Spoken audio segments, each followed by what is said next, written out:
think there's a lot of life lessons to be learned from today. And, you know, no matter how bad you think you have it, somebody's always got it worse. And that's why Quincy University students are stepping up to help the community. Hello and welcome to this special edition of QUTV News This Week. I'm Quincy Feeney. And I'm Adam Meyer. The Quincy community had a lot of extra helping hands yesterday. We spent the day with students and organizations all working together for a good cause. A tradition continues for Quincy University as the local community became the classroom. QUTV has your inside look at how students spent their day. Over 500 members of the QU community came out for the day of service. It's good to give back to the community, and just being a part of everyone being able to help is a great experience, I think, to enjoy. Students lined up on Penny Lane to meet their groups. While some students are out in the community making a difference, others are staying right here on campus. Like these students who are at the tennis house. The back half of the house was abandoned, so the team can't currently use it. Coaches hope to turn this into a locker room so the team has easy access from their courts. While the day of service is helping the tennis team is also giving back. They're donating old sports equipment to Quincy Teen Reach, which is an outreach program for youth from all different backgrounds. Just giving items and goods that QU doesn't need to kids that don't have. Students at the house did work in the back to prepare for the remodel. Volunteers here are doing a great job, so just very pleased as can be that we can get this done and get past steps 1 and 2. And the day reflects the Franciscan values at QU. If I can give back to someone who can't necessarily do things or needs the help, I'm more than happy to help. This makes the 4th year that QU has dedicated a full morning to giving back to the community. The QU men's basketball team got an opportunity not many students receive. The team had the chance to spend some quality time with veterans.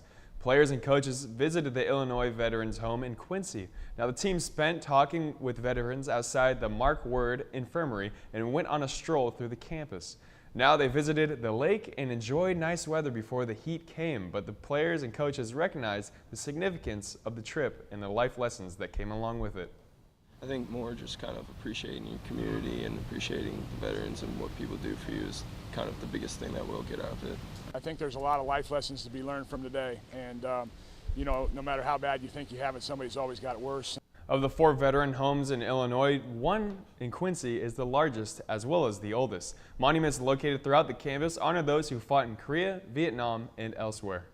While the dog days of summer may be over, some students get the best of both worlds during their day of service. QUTV's Taylor King takes you there.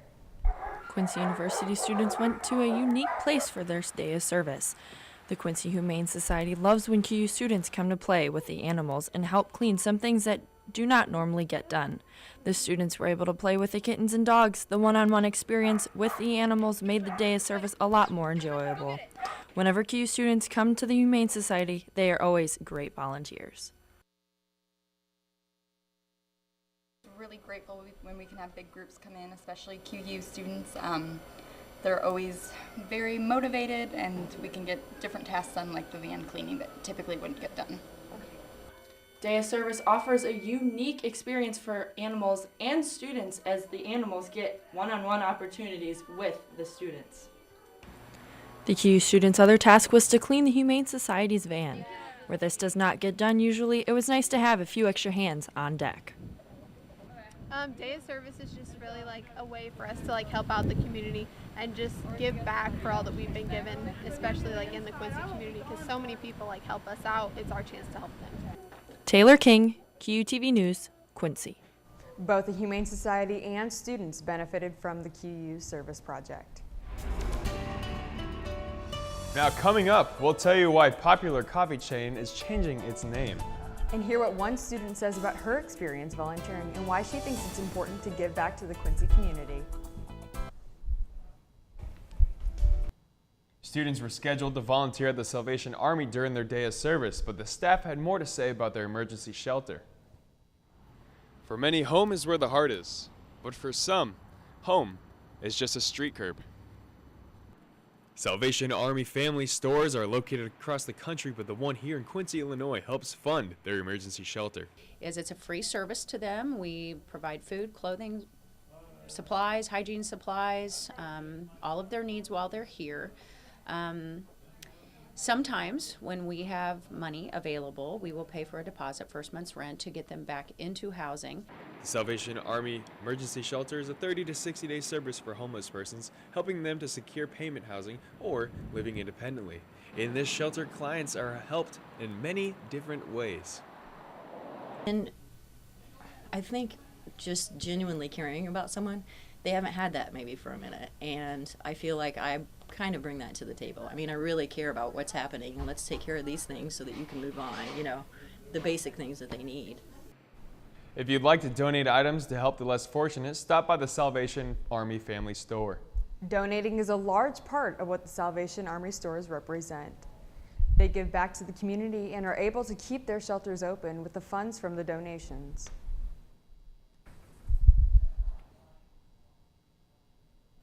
So people don't realize maybe when they're donating, even if it's small or large items, what an impact they're making. It kind of all filters down and trickles down and makes someone's life good. Along with the family store and emergency shelter, the Salvation Army provides different ways to help people succeed. From food programs to counseling programs, workers try to prevent homelessness with the money that comes from your donations. Volunteer work is not the only way you can give back to your community. QU collected non-perishable food items for the Q&U food drive. Now, all donation benefits will benefit local food banks like Horizon Soup Kitchen and the Salvation Army. Now, you can drop off donations at your local food pantries anytime. The slogan, "America runs on Dunkin'," isn't just a catchphrase. Now, it's a name change. Come January, don't call it Dunkin' Donuts. You can simply say Dunkin'. The Boston-based coffee chain is dropping donuts from the name to highlight its drink options instead of food items. The name change will be featured on everything from storefronts to packaging to social media accounts. After the break, how far could you go for a cash prize and some season passes to an amusement park? We'll give you the details next.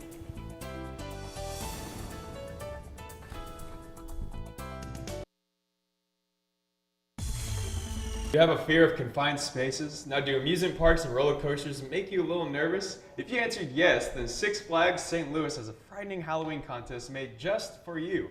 It's called the 30-Hour Coffin Challenge. You have to stay in a coffin from 1 p.m. on October 13th, to 7 p.m. the following day.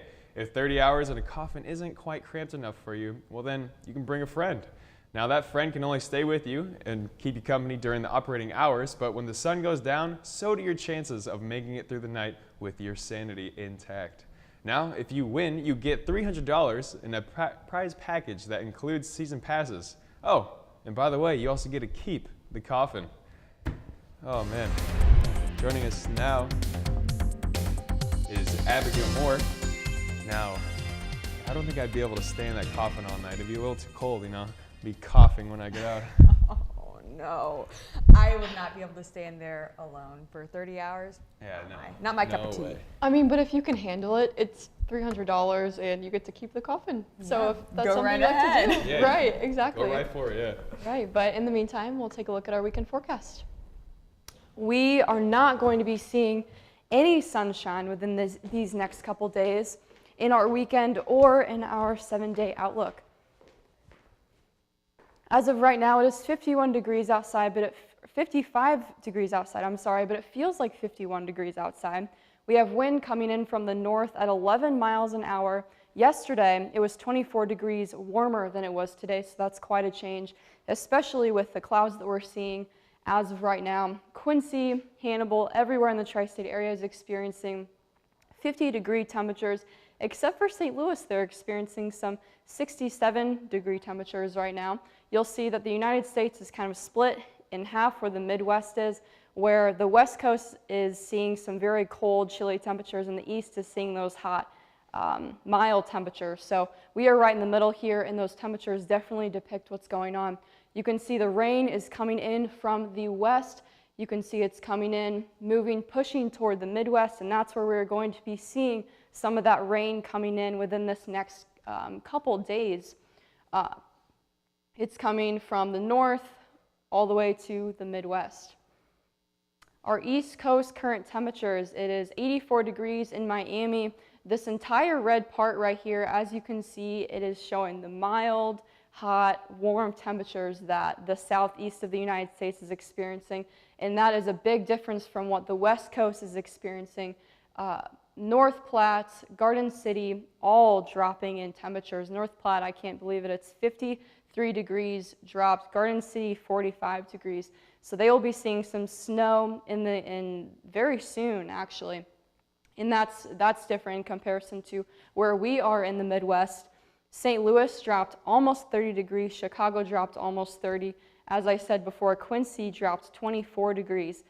In this area, we are in between mild temperatures and cooler temperatures, so that will begin to show itself in this next 7 days. We're going to be looking at our 3-day forecast here. The temperatures will be high, but we will not be seeing the sun. It's going to be behind the clouds and some rain. Our Saturday, Sunday, Monday, so our weekend coming up, all rain, as I said, but on the bright side, it'll be high temperatures. So we'll be getting some of those East Coast warm temperatures for these next couple days. We just won't be seeing the sun, so we'll have to get through these next, couple days of rain. And other than that, it'll be nice next week. Yeah, I'm not looking forward to that rain at Not all. at all, no. That rain is going to make me sad. That's not good. Well, thank you for joining us, Abigail. Now coming up in sports, find out which team broke its 9-game losing streak. And we'll tell you which university is no longer joining the GLVC.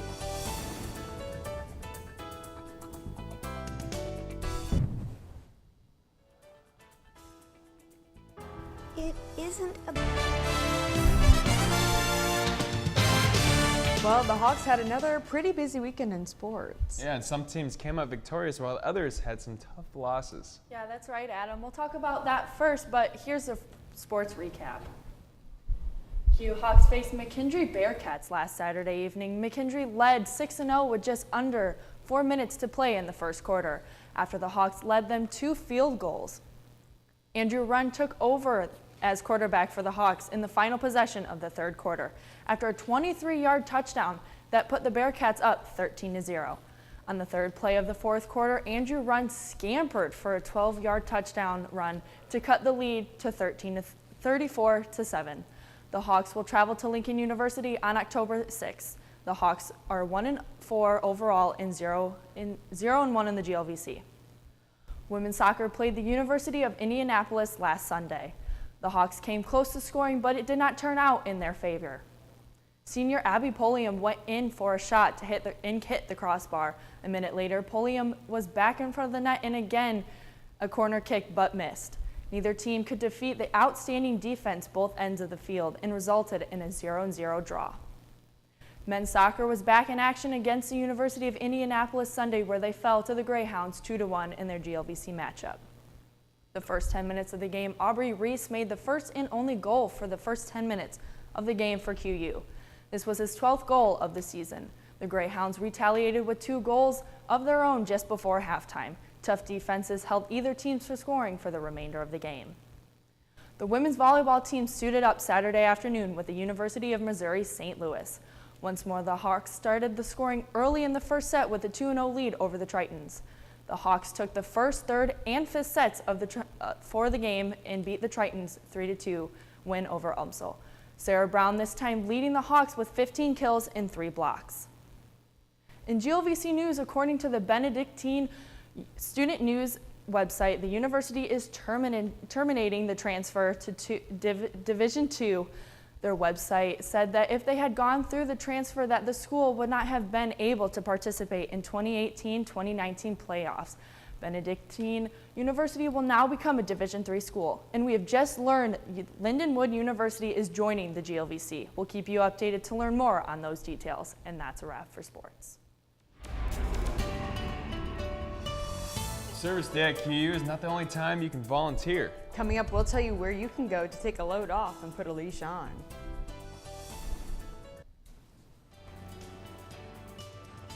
Calling all animal lovers, the Quincy Humane Society encourages you to volunteer not only for the animals' benefit, but for your own as well. Workers from the Humane Society are always looking for volunteers, and not just on Service Day. You are welcome to come out and enjoy animals along with the stress-free environment anytime. Organizers say this is a perfect opportunity for stressed out college students to come and enjoy some much needed downtime. Students are able to play with the dogs and cats and enjoy the fresh air outside. You know, it was great to be out there with the dogs and the animals and just being able to see how stress-free those students were yesterday. Yeah, absolutely. I think it's really nice for them, you know, on the side of service, but also for college students who are just stressed out and want some time to themselves. Yeah, and they miss their dogs. Yeah, right. Cats. Exactly. Well, thank you for joining us on this special edition of QUTV News This Week. For Taylor and Abigail, I'm Quincy Feeney. And I'm Adam Meyer. Now remember to follow us on social media for the latest news on campus. We'll see you back here in 2 weeks. Have a fun and safe fall break.